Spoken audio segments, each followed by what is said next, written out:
Hello friends and my dear students, as we are studying material science engineering, which is the third semester subject in the RTU BTech Mechanical Engineering.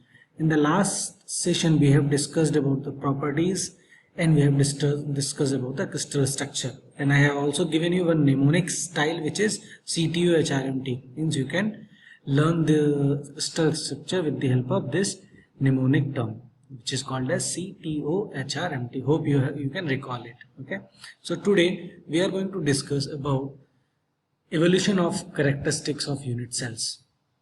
Unit cells, basically a unit cell is defined as a smallest representative group of atoms which when repeated in all the crystallographic direction, means on all the crystallographic direction, if you will repeat it for infinite number of times, it will result in the development of a space lattice. Okay, so this is unit cell is the smallest representative group. Okay, and space lattice means representation in space, which is called as infinite. Okay, basically space lattice is a imaginary and mathematical concept, means you have to add unit cell in infinite number of times in all the crystallographic direction, then only you will get the space lattice, and that which the thing which you are going to repeat, that will be called as unit cell.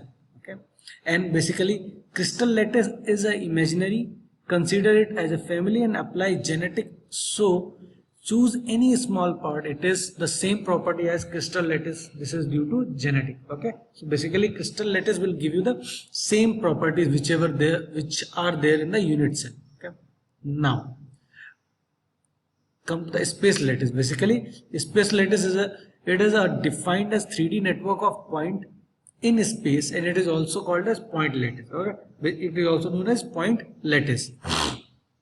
Crystal lattice, which is imaginary and pure mathematical, it is a 3D network of lines in space, and it is also called as line lattice. Okay, basically this is joined by only line. Now primitive cell, this is the most important thing which we are going to start now.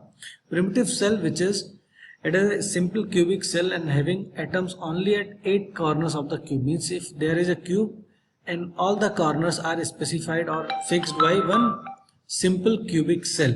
Okay, so that will be called as primitive cell. Now we are going to discuss about evaluation of crystal structure characteristics, which are there. We will study three crystal structure which are called as BCC, FCC and HCP, and we will see what is the relationship between A and R, means the two dimension of crystal structure AR, and average number of atoms and coordination number. Then we will discuss about atomic packing factor. As you can see that coordination number for BCC is 8, 12 and 12, 12 for HCP, 12 for FCC, and atomic packing factor is 0.68 and 0.74 and 0.74 for HCP. So this is how we can derive or how we can calculate these terms, and even the average number of atoms for the BCC is 2, FCC is 4 and HCP is 6. And similarly the ratio of A and R are given as well. So these are the things which we are going to discuss now. Now let A is a lattice parameter or lattice dimension. It is a distance between the center of neighboring corner atoms. Okay, so this is the thing which is called as lattice parameter. R is the atomic radius. Now how we can categorize BCC, which is called as body centered cubic. Okay, BCC, the examples for this are iron except temperature 910 to 1400. If a temperature is between this range, then that will not come under this BCC crystal structure.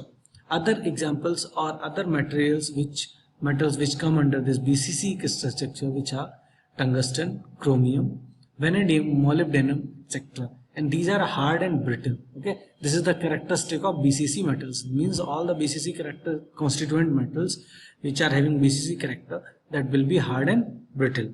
Now as you can see in the picture, there are total 8 atoms on the corner of the cube. Okay, but in the body you will find out one other center, and that AB, where your body center atom is there, that AB will be called as body diagonal, and that body diagonal will be equals to root 3A. Okay, which will be equals to 4 times of R. Okay, so in this way you can calculate the ratio between A and R, which will be equals to A equals to 4R by root 3. Okay, so this is your body centered atom in between, and this is the whole distance from here to here, it is R. This is a whole circle, so it will be 2R. Then again this is half circle, then it is R. R plus 2R plus R, that will be equals to 4R. So this body diagonal root 3A will be equals to 4R. So in this way you can calculate the value of your ratio between A and R for BCC metal. Okay. Now if we will see the FCC and HCP in upcoming sessions, how we can describe, how we can calculate the BCC, HCP and FCC. Okay, so just draw this diagram on the paper so that you can realize that how you can fix the atoms on this. Thank you so much. Stay tuned with our Engineering College Banswara YouTube channel for more such content about the domains of engineering like mechanical, electrical, civil and computer science. Thank you so much.